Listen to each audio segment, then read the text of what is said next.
আমি অনেক জায়গায় ভ্রমণ করেছি, বহুত জায়গা, চট্টগ্রাম দিয়ে আপনার কুয়াকাটা দিয়ে অনেক জায়গায় ইত্যাদি। কিন্তু সাতক্ষীরা জেলার মানুষের যে এত পরিমাণ ধৈর্য আমি এই ভিডিও না দেখলে বুঝতেই পারতাম না। মানে রাস্তায় এত পরিমাণ জাম, আর দেখেন যেখানে টিক চিহ্ন দেওয়া আছে সেই লোকগুলোর খালি দেখবেন হুড়মাল করে রাস্তা পার হওয়া, ভ্যান আড় করে দেওয়া, মোটরসাইকেল আড় করে দেওয়া ইত্যাদি, সারা রাস্তা একই অবস্থা। এই দেখেন দুটো আপা মনে করেন দড়াম করে রাস্তা পার হচ্ছে, একটা মেন রাস্তা দড়াম করে রাস্তা পার হচ্ছে। আর আকাশে মেঘ ছিল, মেঘের মধ্যে এক ঝাঁক পাখি এত সুন্দর উড়ে গেল, এত সুন্দর দৃশ্য আসলে না দেখলে বুঝতে পারতো না। আমার ছেলে তো হঠাৎ করে টের পেয়েছে, টের পেয়ে বসা বই দেখো পাখি উড়ে যাচ্ছে। তো যাই হোক, সেটা ক্যামেরা বন্দি করলাম।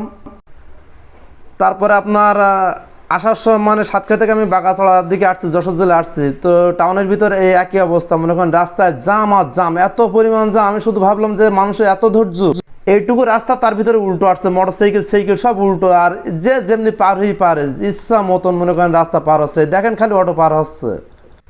আর পুলিশ জেলার সামনে এসে মানে দুই সাইড ইজি বাইক এমনভাবে আসছে, মধ্যে একটা মোটরসাইকেল যাওয়ার লাইনে। এই দেখেন এত বড় একটা রাস্তা, দুই সাইড ইজি বাইক আসছে, কিন্তু আমি যে পার হবো আমার 2 ফুট 2.5 ফুট জায়গা লাগবে, সেটাই মনে করেন জায়গা নেই, এত পরিমাণ অবস্থা। অন্যদিকে এক ইজি বাইকটা চাপ দিচ্ছে, এই যে ইজি বাইক দেখেন এত পরিমাণ চাপ দিচ্ছে, রাস্তার উপর তো সে নিচেও লাভবে না বা নিচেও যাবে না, ও মধ্যখান দিয়ে আসছে ওর মতনও। আমি শুধু নীরব হয়ে আসছি আর ভাবছি যে আল্লাহ, মানুষের এত পরিমাণ ধৈর্য দিয়েছে, সাতক্ষীরা মানুষের এত পরিমাণ ধৈর্য।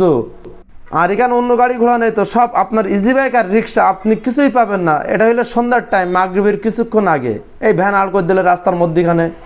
আপনার ডানি ভাই কি আছে এটা দেখার বিষয় নেই, হুড়মাড় করে মনে করেন ভ্যান আড় করে দেওয়া, চলা, এইগুলো হইলে আপনার মনে করেন ফুল আপনার এই সারা রাস্তা একই অবস্থায়। সাইকেল আড় করে দিচ্ছে, রাস্তার এবারে তো এবারে চলে এসলো চাষা, কোনো কিছু বলার নেই।